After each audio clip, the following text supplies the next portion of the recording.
అండి ఇవాళ నేను మా అక్క వాళ్ళ ఇంటికి వెళ్ళాను అనమాట. అంటే పనేం లేదు, మా ఆయనకి పని ఉందనమాట. యానం వెళ్ళే పని ఉంది, నేను వెళ్తానని చెప్తే ఎలాగో మీరు ఒక్కరే వెళ్తున్నారు కదా, ఇంక పిల్లలకి హాలిడేసే కదా, నేను వస్తానని చెప్పి బండి ఎక్కేసాను అనమాట. ఇంకా వంట కూడా మా అక్కనే చేసేయమన్నాను. అక్కడ చూడండి, మా అక్క వాళ్ళ ఇంటి దగ్గర కొత్త పిల్లి కొబ్బరి ఆవకాయ కాయ అనమాట. చెట్టు అయితే ఉంది, గుత్తులు గుత్తులు ఉన్నాయి కాయలు అయితే. నేను వీడియో తీసుకుంటుంటే మా అక్క వాళ్ళ అత్తయ్య గారు తెగ నవ్వుతున్నారు. ఇక్కడ చెప్తున్నారు అనమాట, నీ వీడియోస్ మా వాళ్ళందరూ చూస్తారే, భలే చేస్తుంది ఆ అమ్మాయి అని చెప్పి నన్ను పొగుడుతున్నారు. నాకైతే భలే నవ్వు వచ్చింది అత్తయ్య గారు అలా చెప్తుంటే. అంటే కొంతమంది నెగిటివ్గా మాట్లాడతారు కదండి, చుట్టాల్లోనే నెగిటివ్గా మాట్లాడతారనమాట. యూట్యూబ్ చేస్తుంది ఇలాగా అలాగా అని చెప్పి నెగిటివ్గా మాట్లాడతారు. కానీ అత్తయ్య గారు అలా కాదు, సపోర్ట్ చేస్తారు. మా వాళ్ళందరూ చూస్తుంది, చాలా బాగా చేస్తుంది వాసుగాడు మరదలు అని చెప్పి చెప్తారంట.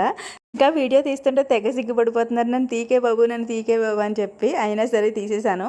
ఇంకా నేనైతే ఈవినింగ్ ఇంటికి వచ్చేసాను. మా అక్క అయితే టిఫిన్ వేసి పెట్టేసింది, వంట పని అయితే లేదు, హ్యాపీ అనమాట.